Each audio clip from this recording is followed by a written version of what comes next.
like video ini. Semoga kaya raya, amin ya Allah. Bisakah kamu menunjukkan tempat Tuhanmu sekarang juga? Pertanyaan itu menggema di Balairung Baghdad seperti palu yang menghantam dada. Semua orang, para ulama menunduk. Para penjaga saling menatap. Tidak ada yang berani menjawab. Pendeta tinggi yang baru tiba dari negeri jauh berdiri dengan dada terangkat. Ia yakin tidak ada manusia di Baghdad yang bisa menantang logikanya. Abu Nawas masuk saat suasana hampir membeku. Ia dipanggil paksa oleh utusan raja yang mencarinya ke pasar. Abu Nawas baru saja menikmati roti hangat. Ia bahkan belum selesai menelan gigitan terakhir ketika pintu Balairung dibuka untuknya. Ia melihat raja duduk dengan wajah tegang. Ia melihat pendeta yang tersenyum lebar. Ia melihat para ulama yang tampak lelah oleh pertanyaan yang sama sejak pagi. Pendeta melangkah ke depan. Ia menunjuk Abu Nawas di hadapan semua orang. "Kamu yang terkenal cerdik, jawab, di mana Tuhanmu? Bila tidak bisa, aku akan menganggap seluruh Baghdad telah kalah oleh satu pertanyaan sederhana." Abu Nawas mengusap janggutnya. Ia menatap pendeta dari ujung kaki sampai kepala, seolah ingin memastikan apakah orang ini benar manusia atau hanya kotak suara yang pandai berteriak. "Aku datang telat sedikit, lalu tiba-tiba ditodong pertanyaan paling besar di dunia. Bahkan roti di perutku belum sempat menetap," katanya santai. Beberapa pelayan menahan tawa. Pendeta mendengus. "Aku ingin jawaban serius," kata pendeta. "Tuhanmu di mana?" Abu Nawas melangkah maju. Ia tidak menantang. Ia tidak mundur. Ia hanya ingin melihat mata pendeta dari jarak dekat. "Sebelum aku menjawab, aku ingin memastikan satu hal. Kamu ingin jawaban yang bisa diterima akalmu, betul?" "Tentu," jawab pendeta cepat. "Bagus," kata Abu Nawas. "Kalau begitu, bagaimana kalau kita keluar? Tempat ini terlalu penuh tekanan. Aku tidak suka menjawab pertanyaan besar ketika raja melihatku seperti aku mencuri kudanya." Raja hampir tersedak oleh kalimat itu. Pendeta mengangkat alis, namun ia setuju. "Baik, kita keluar. Tetapi setelah itu kamu harus menjawab di mana Tuhanmu." Abu Nawas tersenyum. "Aku akan menjawab, tapi kamu harus melihat sesuatu dulu." Para penjaga membuka pintu. Orang-orang mengikuti dari belakang. Semua penasaran. Bahkan beberapa pedagang yang sedang lewat ikut merapat ke halaman istana. Abu Nawas berhenti di tengah halaman. Ia memandang langit Baghdad yang cerah. Ia memandang pendeta dengan mata berbinar seolah baru menemukan ide yang sangat mengganggu logika lawannya. "Aku hanya butuh satu benda," kata Abu Nawas. Pendeta menunggu. "Ember air," kata Abu Nawas. "Setelah itu kamu akan tahu kenapa pertanyaanmu lebih berbahaya bagi dirimu daripada untukku." Orang-orang langsung berbisik. Pendeta tampak goyah untuk pertama kalinya. Ia tidak menyangka jawaban Abu Nawas justru dimulai dengan sesuatu yang terlihat terlalu sederhana. Inilah momen yang membuka pintu menuju perdebatan yang jauh lebih dalam. Abu Nawas baru saja memulai langkah pertama yang akan menjerat logika pendeta tanpa ia sadari. Pendeta berdiri di tengah halaman. Ia menunggu dengan wajah yakin meski matanya mulai gelisah. Para pengawal membawa ember besar berisi air. Mereka meletakkannya di samping Abu Nawas. Orang-orang semakin banyak berdatangan. Mereka berharap Abu Nawas memberi jawaban ajaib. Mereka ingin melihat bagaimana lelaki ini menantang pendeta yang sejak pagi membuat banyak ulama terdiam. Abu Nawas menepuk sisi ember. "Air ini cukup," katanya. "Sekarang aku ingin satu hal lagi. Segelas kecil." Seorang pelayan berlari dan kembali membawa gelas. Pendeta menyilangkan tangan. "Aku tidak datang dari negeri jauh untuk menyaksikanmu bermain air." Abu Nawas menyahut cepat, "Tenang. Air ini bukan untuk mandi. Kamu akan melihat sesuatu yang pikiranmu sendiri belum siap menghadapinya." Para penonton mulai mendekat. Abu Nawas mengambil gelas itu lalu menciduk sedikit air. Ia mengangkatnya tepat di depan wajah pendeta. "Kamu bertanya di mana Tuhan? Kamu ingin lokasi. Kamu ingin arah. Kamu ingin titik pasti. Baik, aku akan mulai dari hal yang lebih kecil dari semesta." Pendeta menjawab dengan nada tinggi. "Jangan berputar, tunjukkan logikamu." Abu Nawas mendekat setengah langkah. "Katakan, di mana rasa air ini berada?" Pendeta tersentak sebentar. "Apa maksudmu?" "Rasanya," kata Abu Nawas, "manis, asin, pahit. Di mana letaknya? Di sisi kanan gelas atau kiri? Di bagian atas atau dasar? Tunjukkan." Pendeta menelan ludah. Ia menjawab dengan cepat, "Rasa tidak punya tempat." Itu sifat yang dirasakan oleh lidah. Abu Nawas mengangguk singkat. Bagus, sekarang jawab lagi. Di mana letak dingin atau hangat dalam air ini? Pendeta terdiam lebih lama. Orang-orang mulai memandangnya. Ia akhirnya berkata, itu juga sifat, tidak punya tempat tertentu. Abu Nawas tersenyum. Kamu mulai mengerti. Pendeta mengangkat tangannya. Hentikan. Tuhan bukan rasa. Tuhan bukan dingin atau hangat. Tuhan bukan air. Abu Nawas menjawab dengan suara lebih tegas. Aku tahu, karena itu aku mulai dari yang kecil, agar kamu melihat bagaimana akalmu membatasi sesuatu yang tidak bisa dibatasi. Pendeta tampak ingin membalas, namun kalimat Abu Nawas belum selesai. Ia menunjuk gelas yang masih terangkat. Kamu sibuk mencari tempat untuk sesuatu yang tidak butuh tempat. Kamu meminta koordinat bagi sesuatu yang tidak dapat dipetakan oleh ruang. Kamu bertanya dengan cara yang membuat jawabannya mustahil sejak awal. Pendeta kehilangan sedikit keyakinannya, ia mencoba memotong. Kalau begitu buat jawabannya mungkin untukku. Abu Nawas menurunkan gelas itu. Aku akan membuatmu melihat sesuatu yang tidak bisa kamu bantah. Tapi sebelum itu, aku masih punya satu pertanyaan yang jauh lebih sulit bagimu. Pendeta menegang. Orang-orang menahan napas. Aku ingin kamu tunjukkan satu hal. Abu Nawas menatap tajam, di mana letak akalmu? Kerumunan langsung gempar. Pendeta membeku, bibirnya terbuka namun tidak keluar satu kata pun. Abu Nawas melipat tangan di dada. Setelah kamu menjawab pertanyaan itu, barulah aku akan menjawab pertanyaanmu tentang Tuhan. Pendeta menatap Abu Nawas tanpa kedip. Pertanyaan tentang letak akal membuatnya kehilangan arah. Ia mencoba membuka mulut, tetapi kata pertama saja tidak keluar. Orang-orang yang menonton mulai berbisik. Mereka melihat pendeta yang sejak pagi begitu percaya diri kini seperti kehilangan pijakan. Abu Nawas melangkah pelan di sekitar pendeta. Kamu ahli logika. Kamu datang jauh ke Baghdad hanya untuk menantang orang beriman. Sekarang jawab pertanyaanku. Di mana letak akalmu? Jika akalmu ada, tunjukkan tempatnya. Pendeta menggigit bibir. Akal tidak terlihat, katanya lirih. Begitu juga Tuhan, jawab Abu Nawas cepat. Pendeta menggeleng. Tidak sama, akal berada di dalam diriku. Abu Nawas tersenyum. Bagian mana? Kepala, ubun-ubun, telinga, atau kamu juga tidak tahu? Kerumunan tertawa kecil. Pendeta makin gelisah. Ia mencoba menyusun jawaban. Akal adalah kemampuan berpikir, tidak bisa ditunjukkan seperti benda. Abu Nawas mengangguk.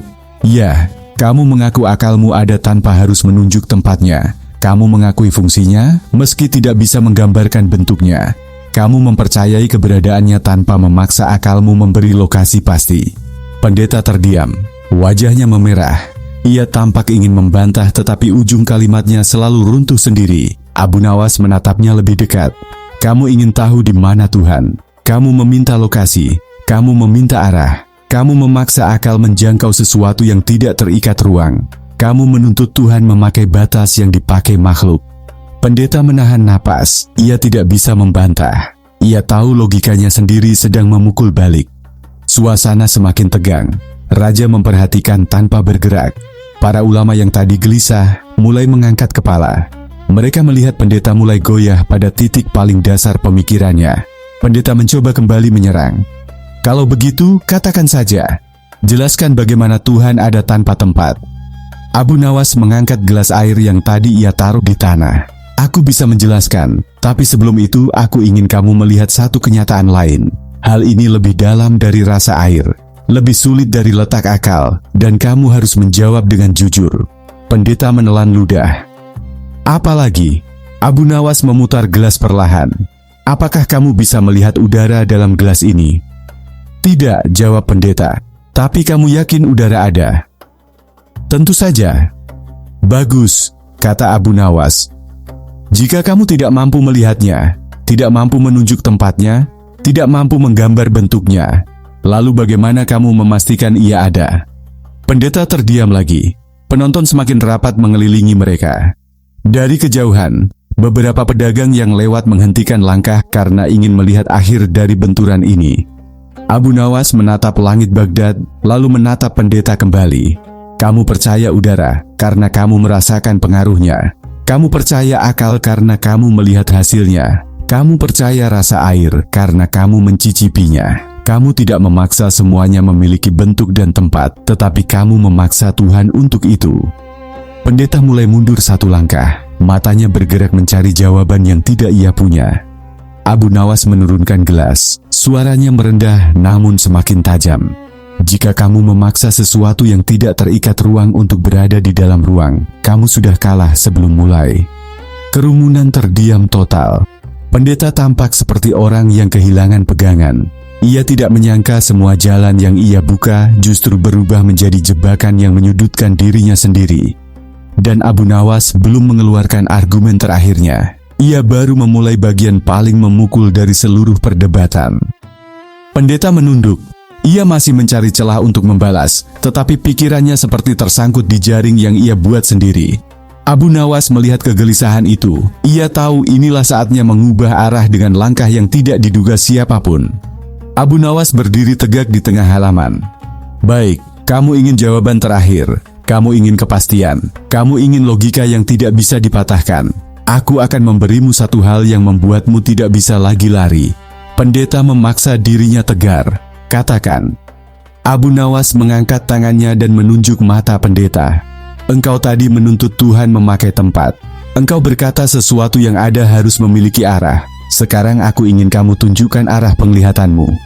Pendeta terkejut. Apa maksudmu? Ketika kamu melihatku, kata Abu Nawas, dari mana penglihatanmu keluar? Dari kanan matamu atau kiri matamu? Dari atas atau bawah? Bila penglihatanmu benar-benar mempunyai arah seperti yang kamu tuntut pada Tuhan, tunjukkan jalurnya. Pendeta mencoba tertawa kecil. Itu tidak bisa ditunjukkan. Penglihatan bekerja tanpa arah seperti itu. Abu Nawas langsung menimpali. Tepat. Kamu mengaku melihat, kamu mengaku penglihatanmu ada. Kamu mengaku fungsinya jelas.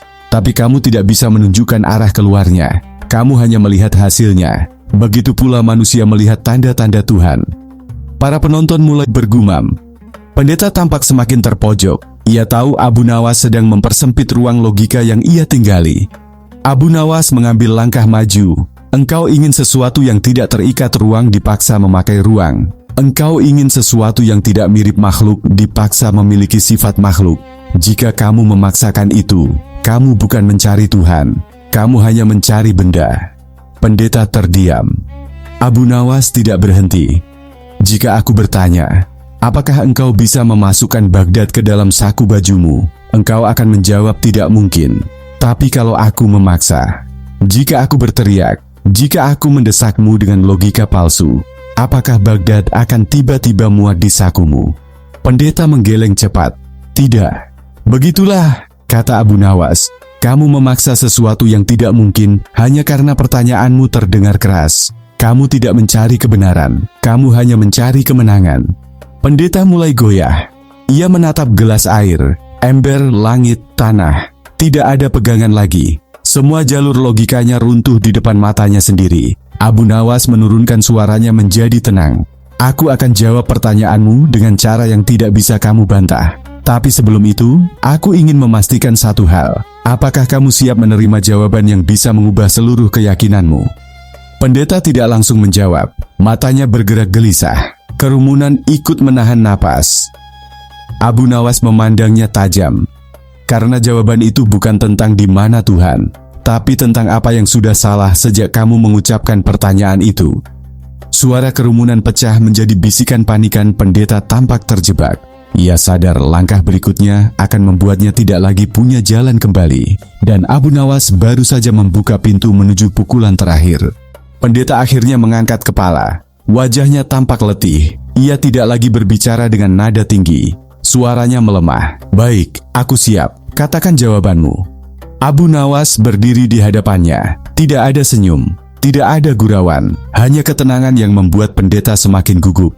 Pertanyaanmu salah sejak awal, kata Abu Nawas. Kamu bertanya di mana Tuhan. Padahal sesuatu yang menciptakan tempat tidak mungkin dibatasi oleh tempat. Pendeta menelan ludah. Abu Nawas melanjutkan, tempat butuh Tuhan, tapi Tuhan tidak butuh tempat. Kamu mencari titik, arah dan sisi. Kamu memakai kategori makhluk untuk menilai zat yang menciptakan makhluk. Kamu seperti orang yang mencari bayangan matahari di tengah malam. Kerumunan terdiam. Pendeta memejamkan mata sebentar. Abu Nawas menunduk sedikit. Kamu ingin bukti. Kamu ingin apa yang bisa dilihat mata. Padahal mata tidak bisa melihat udara di sekitarmu. Mata tidak bisa melihat akalmu. Mata tidak bisa melihat jalur penglihatanmu sendiri. Namun kamu mempercayai semua itu. Pendeta tampak kalah sebelum ada kata pengakuan. Abu Nawas memberi satu pukulan terakhir.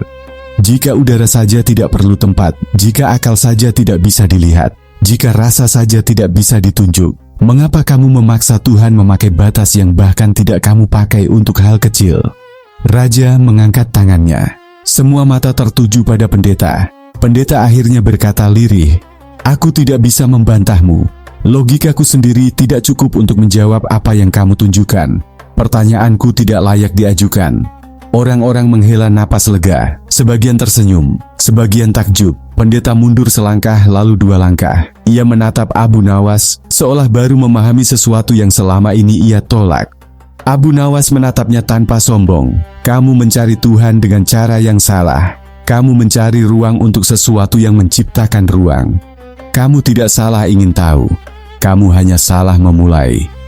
Pendeta tidak berkata apapun lagi, ia menunduk dan meminta izin pergi. Raja mengizinkan. Para penjaga membuka jalan. Kerumunan memberi ruang. Pendeta berjalan pergi dengan langkah berat, seperti orang yang kehilangan beban besar, sekaligus menemukan sesuatu yang baru. Abu Nawas memandangi gelas air yang masih ia pegang. Ia mengangkatnya sedikit sambil berkata, "Pelan, yang tidak terbatas tidak perlu ditaruh di dalam yang terbatas." Orang-orang terpana. Beberapa saling berbisik, beberapa langsung mencoba memahami kata itu. Suasana di halaman istana berubah tenang. Abu Nawas meletakkan gelas itu kembali. Itu jawabannya. Tuhan tidak berada dimanapun karena Dia yang membuat semua di mana. Kalimat itu membuat kerumunan hening. Ada yang tersenyum, ada yang menunduk, ada yang merasakan bulu kuduknya berdiri. Dan saat semua orang mulai bubar, seorang anak kecil berlari mendekati Abu Nawas dan bertanya, "Tuan, kalau begitu, di mana jawaban pendeta sekarang?" Abu Nawas menatapnya sambil tersenyum kecil. Jawabannya ada di kepalanya, tapi akalnya masih sibuk mencari tempat untuk sesuatu yang tidak butuh tempat. Orang-orang yang mendengar langsung terkekeh. Twist itu menyebar cepat di antara kerumunan. Debat selesai. Tapi kata terakhir Abu Nawas itulah yang membuat semua orang terus membicarakannya.